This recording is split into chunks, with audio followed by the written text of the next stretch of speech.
There have been many truly great stories, written by many truly great authors on the subject of love. This library is full of them. But the love story I'd like to tell isn't one that can be found in the pages of a book. No, this love story in particular, while maybe not considered to be truly great, it is gratefully true. And it belongs to a young man named David.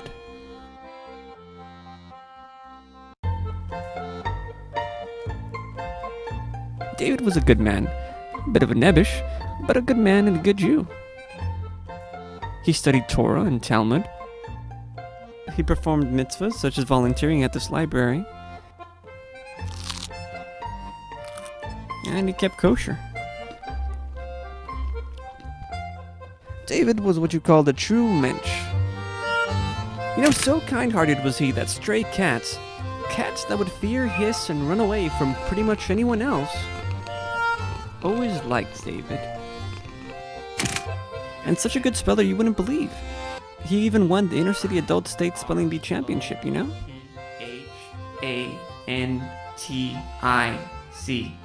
Hierophantic. He's got it, Bob. He's got it. David's our new champion.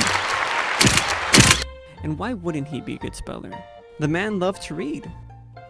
People of the book, we Jews are called, and David certainly fell into that category.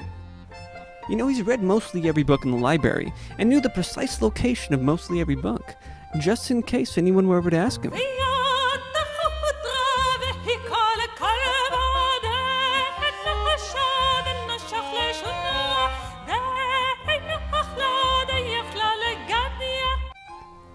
But no one ever did, though.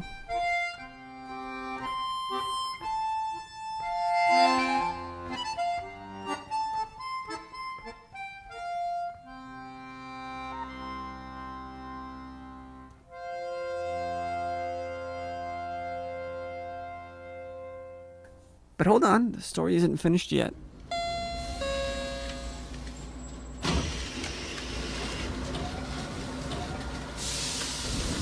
Now, on his way home from the library, David mostly read.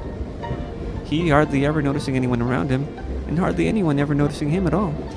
But on this day, for some reason, even though David knew his stop wasn't next, he looked up and noticed.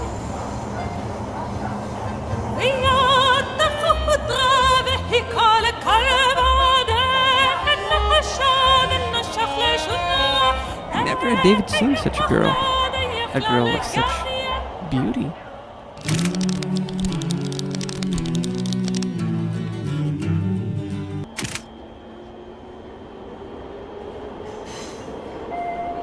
What is that? A tattoo? He had to get a closer look.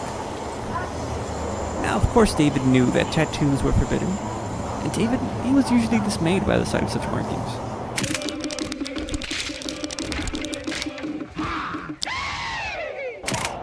But on her, it was different. On her, David liked it. More than that, he found it exquisite. On her, it was delicate and graceful. He became enamored by it, and by her. Yes, he knew that she was a Gentile, but he didn't care. His heart belonged to her, and she was his Shiska. Oh, the dragon seemed to entice David now, begging him to come closer, to gently touch its pure white underbelly. Similar to the way a geisha might reveal the smooth, unpowdered skin of her wrist while serving tea, just to entice those around her to look. But how could David approach such a girl? She was out of his league. What young David needed was a stratagem, something that could win the heart of this beautiful girl. That was it! Clearly, a girl so enamored of the Japanese culture, to do something as drastic as to permanently tattoo the form of a dragon on her skin, would surely appreciate a love poem written in the traditional Japanese haiku form. Right? And after long, his work was completed. He proofread it to make sure there were no grammatical errors. Then he mustered up his courage and...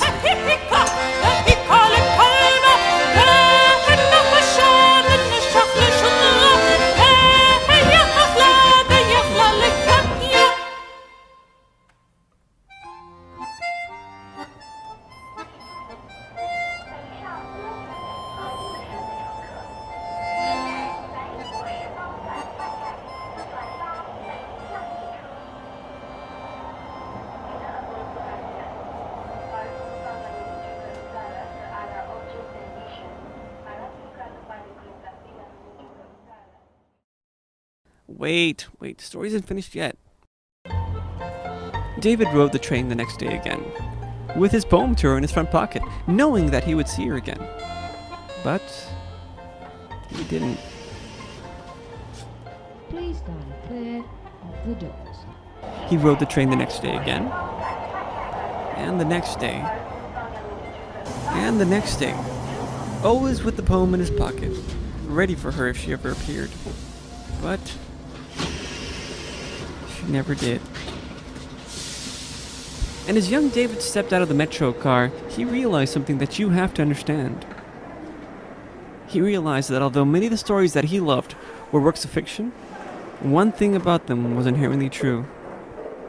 Many of these stories, they don't always end with a happy ending.